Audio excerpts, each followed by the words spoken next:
Chaque j'aime, chaque abonnement, c'est une source d'inspiration pour continuer à créer. Merci d'avance. La nuit était froide, le genre de froid qui s'infiltre profondément dans vos os et vous fait frissonner d'une manière qui vous donne envie de chaleur sous toutes ses formes. Je me tenais dans la cuisine, remuant doucement une casserole de soupe. La vapeur montait en volutes douces, embuant la fenêtre au-dessus de l'évier, brouillant le monde extérieur en quelque chose de lointain et de gris. Je m'appelle Clara, j'ai 45 ans et j'ai porté le badge de la mère célibataire pendant la majeure partie de ma vie. Mon fils, étant, maintenant âgé de 22 ans, a été mon ancre, ma raison de continuer à traverser les tempêtes que la vie nous a envoyées. Nous avons toujours été une équipe, juste tous les deux, naviguant dans le monde avec une complicité qui semblait indestructible, du moins, je le pensais. Mais cette nuit-là, quelque chose a changé. Quelque chose en moi s'est ouvert d'une manière que je n'avais jamais vue venir. Ethan est rentré tard. Ses larges épaules s'affaissaient en avant sous le poids de l'épuisement. Ses cheveux noirs lui tombaient dans les yeux, et tout son corps portait une fatigue qui, au-delà du physique, était comme si chaque partie de lui était usée par des fardeaux invisibles. Depuis des mois, il jonglait entre un emploi à temps plein dans une petite librairie locale et des cours du soir à l'université pour obtenir un diplôme de littérature. Sa passion pour les livres était quelque chose que nous partagions. C'était l'une des rares choses qui rendait le chaos extérieur gérable. Mais ces derniers temps, je voyais la pression l'écraser, si forte qu'elle changeait sa façon de se comporter. « Maman, dit-il doucement, d'une voix basse et presque un murmure. Je ne me sens pas très bien. » Ses yeux noisettes, habituellement brillants d'une intensité tranquille, étaient ternes et assombris par la fatigue. Je reposai la louche, le cœur serré d'inquiétude. « Tu as l'air épuisée, ma chérie, dis-je doucement. Pourquoi ne t'allonges-tu pas un peu ? Mon lit est chaud et la maison est glaciale ce soir. » Notre vieille maison victorienne, avec ses planchers qui grincent et ses fenêtres qui laissent passer les courants d'air, il lui fallait toujours une éternité pour se réchauffer en hiver. Ethan hocha la tête, trop fatigué pour discuter, et se dirigea vers ma chambre, traînant les pieds. Je le suivis en attrapant une lourde couette dans le placard à linge. Mon instinct maternel se déchaîna. Tout ce que je voulais, c'était qu'il se sente en sécurité, pour soulager la tension que je voyais gravée sur son visage. Dans ma chambre, Ethan s'effondra sur le lit. Sa longue silhouette s'enfonça dans le matelas comme s'il pouvait avaler le trou d'air. Je le recouvris de la couette et la bordai autour de ses épaules comme je le faisais quand il était petit. Il murmura doucement, « Merci, maman », et ferma les yeux un instant. C'était comme n'importe quelle autre nuit, moi, prenant soin de lui, me faisant confiance pour arranger les choses. Je m'assis au bord du lit, observant sa poitrine se soulever et s'abaisser, sentant cette chaleur familière dans ma poitrine, cet amour féroce que seule une mère peut connaître. Mais soudain, quelque chose se produisit, quelque chose que je n'avais pas prévu. Sans réfléchir, je m'allongeai à côté de lui. Je me disais que c'était juste pour le tenir au chaud, pour partager la couette. Dans la pièce froide, au début, c'était assez innocent. La pièce était silencieuse, à l'exception du léger bourdonnement du radiateur. J'avais du mal à suivre. La respiration d'Ethan ralentit et je crus qu'il s'était endormi. Mais il se déplaça, se rapprochant, son corps se pressant contre le mien sous le poids de la couette. Mon souffle se coupa. Une lueur de malaise s'alluma au plus profond de ma poitrine. Il cherche juste de la chaleur, me disais-je.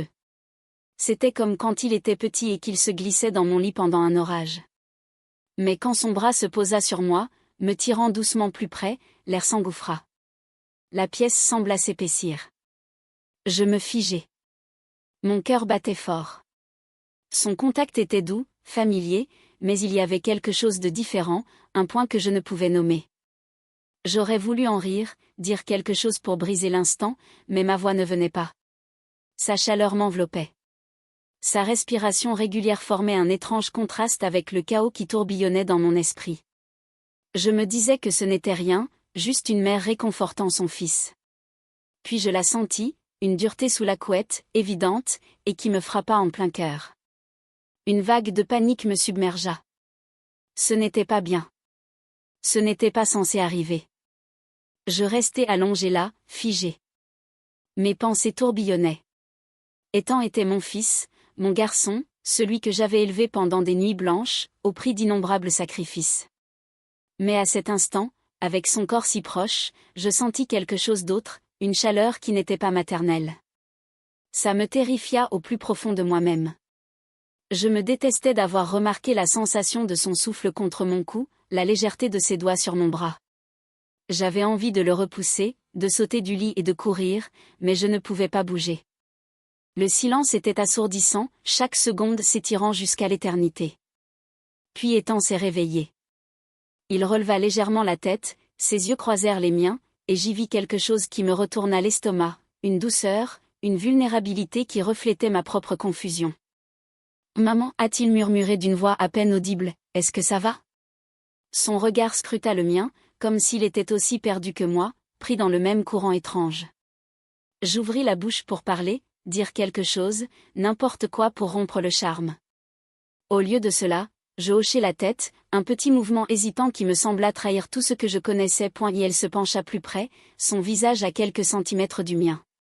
Mon cœur battait si fort que j'étais sûr qu'il l'entendait. Sa main bougea, écartant une mèche de cheveux de mon visage. Un geste si tendre qu'il me fit mal à la poitrine. Je fermai les yeux, essayant de m'ancrer, de me rappeler qui nous étions. Mais la chaleur de son contact, l'intensité silencieuse de sa présence m'entraînèrent un instant.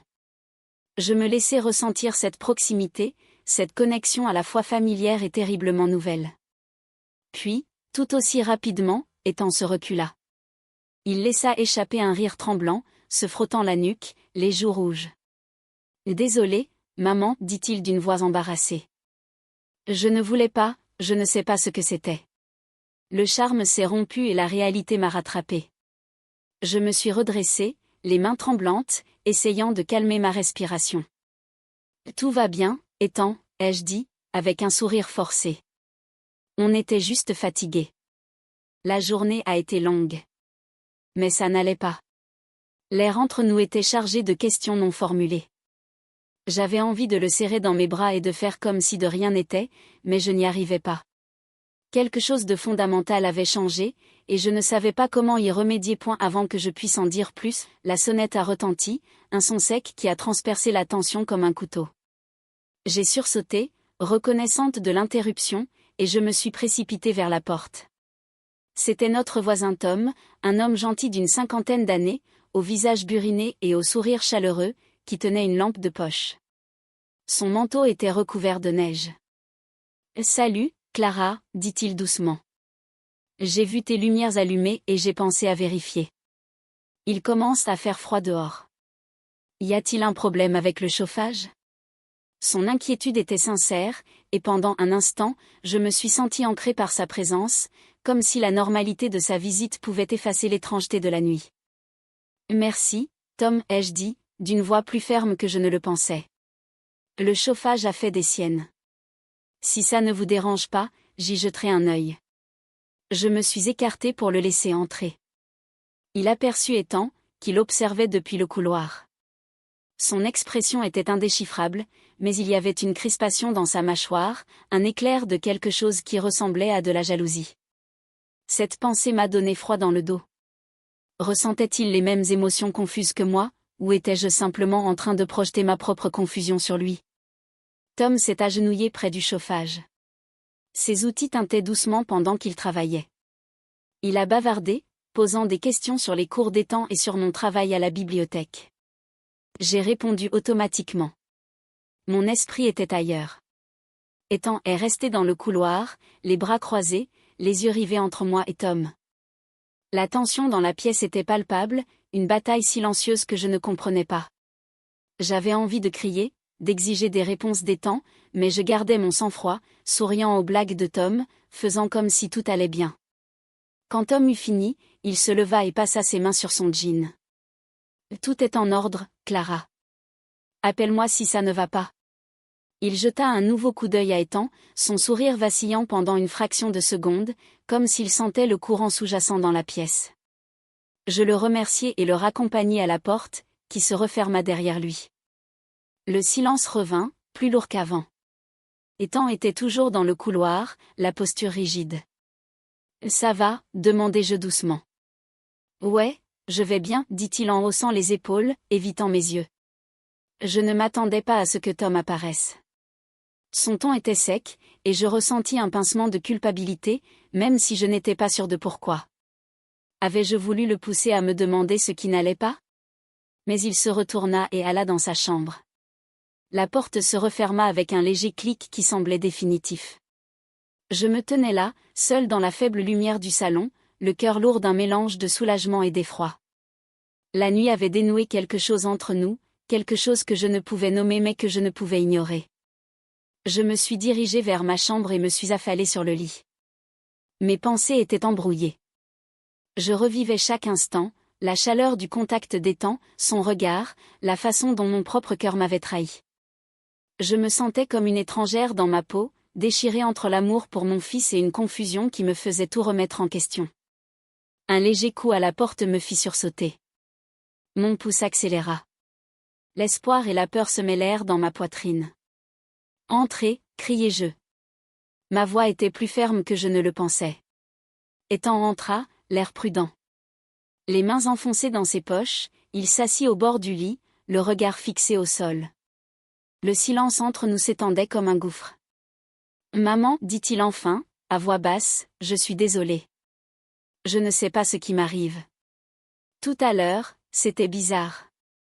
Je ne voulais pas te mettre mal à l'aise. » Ces mots étaient saccadés, chacun empreint de frustration et de vulnérabilité. Je pouvais voir le conflit dans ses yeux, la même tempête que je combattais. Je tendis la main et posai une main sur son bras, un geste destiné à le réconforter, mais qui me sembla chargé de quelque chose de plus. « C'est bon, dis-je doucement. Nous sommes tous les deux. Je ne sais pas. Peut-être que nous ressentons tous les deux des choses que nous ne comprenons pas. Nous sommes seuls depuis si longtemps, et parfois ça complique les choses. » Ma voix tremblait, mais je soutins son regard, espérant qu'il voie que j'étais aussi perdue que lui. Il hocha la tête, scrutant mes yeux d'un mélange de désir et d'incertitude. « Je ne veux pas gâcher tout ça, murmura-t-il. Et tu es tout pour moi. » La crudité de ces mots me frappa comme une vague. Je sentis les larmes me monter aux yeux. J'avais envie de le serrer contre moi, de lui promettre qu'on trouverait une solution, mais j'hésitais, incertaine si le contact guérirait ou blesserait. Je pris une grande inspiration pour me calmer. « Peut-être qu'on devrait prendre du recul, dis-je doucement, mais fermement. On n'est pas obligé d'avoir toutes les réponses ce soir. Laissons-nous le temps. » « D'accord. » Il hocha la tête. Puis, dans un geste qui me prit au dépourvu, il posa sa tête sur mon épaule, comme il le faisait quand il était petit. Cette familiarité me réchauffa, mais la tension sous-jacente persistait, un rappel que les choses n'étaient plus comme avant. Je le pris dans mes bras, le serrai contre moi, cachant mon cœur douloureux d'amour et de confusion. Nous sommes restés assis comme ça pendant un long moment, le silence un pont fragile entre nous. Je savais que nous ne pourrions pas rester éternellement dans cet instant, que nous devrions affronter les questions qui nous pesaient.